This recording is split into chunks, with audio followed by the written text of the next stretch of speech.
പരിശുദ്ധമായ റമദാനിന്റെ 27ാമത്തെ പകലിലാണ്. 27 നോമ്പ് നമ്മളെല്ലാവരും അനുഷ്ഠിച്ചു. അത്രയും തന്നെ തറാവീഹ് നമസ്കാരവും നമ്മൾ നിർവഹിച്ചു.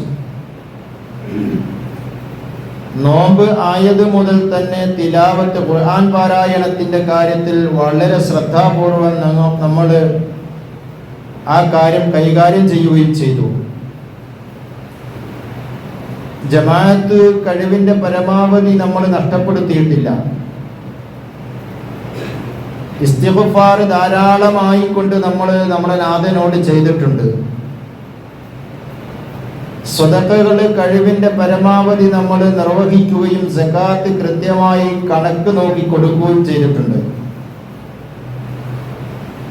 എന്ന് മാത്രമല്ല, എന്തൊക്കെയോ നല്ല കാര്യങ്ങൾ നമ്മൾ ഓരോരുത്തരും ചെയ്തതായി നമുക്ക് തന്നെ തോന്നുന്നുണ്ട്. അങ്ങനെ നമ്മൾ സംതൃപ്തി അടയുന്നുണ്ട്. അല്ലാഹു തആല നോമ്പ് കൊണ്ട് ഉദ്ദേശിച്ചതും അത് തന്നെയാണ്. നോമ്പിനെ പറ്റി പറഞ്ഞിട്ട് അല്ലാഹു അവസാനിപ്പിക്കുന്നത് ലഅല്ലകും തത്തഖൂൻ, നിങ്ങൾ നല്ല മനുഷ്യന്മാരായി മാറാൻ വേണ്ടിയാണ് നോമ്പ് നിങ്ങൾക്ക് നിർബന്ധമാക്കപ്പെട്ടത് എന്ന് അല്ലാഹു തആല പറയുന്നു. അങ്ങനെ നമ്മൾ നല്ലൊരു മനുഷ്യനായി മാറിയിട്ടുണ്ട് എന്ന് നമ്മുടെ മനസ്സ് നമ്മളോട് സംസാരിക്കുന്നുണ്ട്. നോമ്പ് വരുന്നതിന്റെ മുമ്പുള്ളത് പോലെയല്ല, ഒരുപാട് മാറ്റങ്ങൾ, ആത്മീയ ചൈതന്യങ്ങൾ നമ്മളിൽ ഉണ്ടായിട്ടുണ്ട് എന്ന് നമ്മുടെ ശരീരം, നമ്മുടെ മനസ്സ് നമ്മളോട് സംസാരിക്കുമ്പോൾ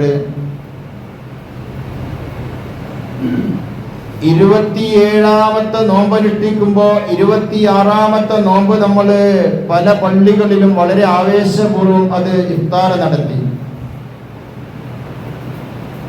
പലരും പള്ളിയിൽ ഇന്നലെ രാത്രി ഇരുന്ന് രാത്രിയെ ഹയാത്താക്കിയവരും മനുഷ്യരുടെ കൂട്ടത്തിൽ, വിശ്വാസികളുടെ കൂട്ടത്തിൽ ധാരാളമുണ്ട്. ഇസ്തിഗ്ഫാർ നടത്തിയിട്ട് കണ്ണുനീരൊഴിച്ചവർ എമ്പാടും ഉണ്ടാകാം.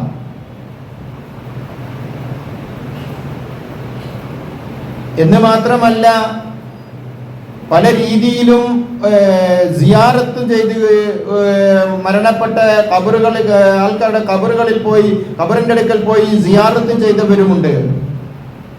അങ്ങനെ എന്തൊക്കെയോ നന്മകൾ നമ്മൾ ചെയ്തിട്ടുണ്ട്. പക്ഷേ ഇന്ന് 27 പകല്, ഒരു അവസാനത്തെ വെള്ളിയാഴ്ചയോടുകൂടി ഈ റമദാനിന്റെ കലാശക്കൊട്ടായി ഇന്ന് മാറിപ്പോകരുത് എന്നതാണ് എന്നോടും നമ്മളിൽ ഓരോരുത്തരോടും ഓർമ്മപ്പെടുത്തുന്നത്.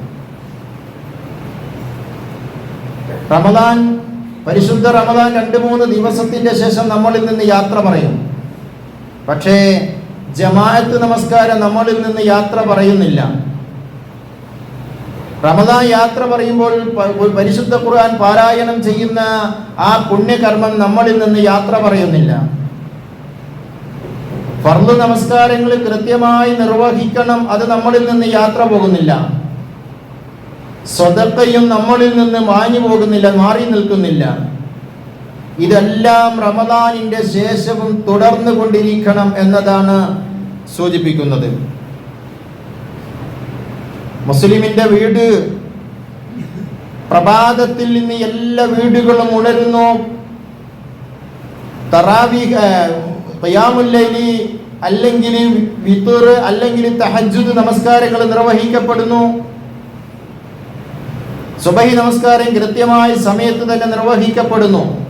പക്ഷേ ഇത് റമദാനിന്റെ ശേഷവും അങ്ങനെ തന്നെ ഉണ്ടാകണം. റമദാനിന്റെ ശേഷവും മുസ്ലിമിന്റെ വീട്ടിൽ നിന്ന് പ്രഭാതത്തിൽ തന്നെ ലൈറ്റ് കത്തുകയും വിളക്ക് കത്തുകയും ചെയ്യുന്ന ഒരു സാഹചര്യം ഉണ്ടാകണം. സുബഹി നമസ്കാരം വീട്ടിലെല്ലാവരും നിർവഹിക്കണം. സ്ത്രീകൾക്കുള്ള മാത്രമല്ല നമസ്കാരമല്ല, അത് പുരുഷന്മാർക്കും കുട്ടികൾ ഉൾപ്പെടെ എല്ലാവരും ആ സുബഹി നമസ്കാരം നിർവഹിക്കണം. സുബഹി നമസ്കാരവും കഴിഞ്ഞിട്ട് ദീർഘനേരം കിടന്നുറങ്ങുന്ന സമ്പ്രദായം ഉണ്ടാകരുത്. എന്തുകൊണ്ടെന്നാൽ റസൂലുള്ളാഹി സ്വല്ലല്ലാഹു അലൈഹി വസല്ലമ പറയുന്നുണ്ട്, സുബഹിക്ക് ശേഷം ഉറങ്ങുന്നവർക്ക് ബർക്കത്ത് ലഭിക്കുകയില്ല എന്ന്.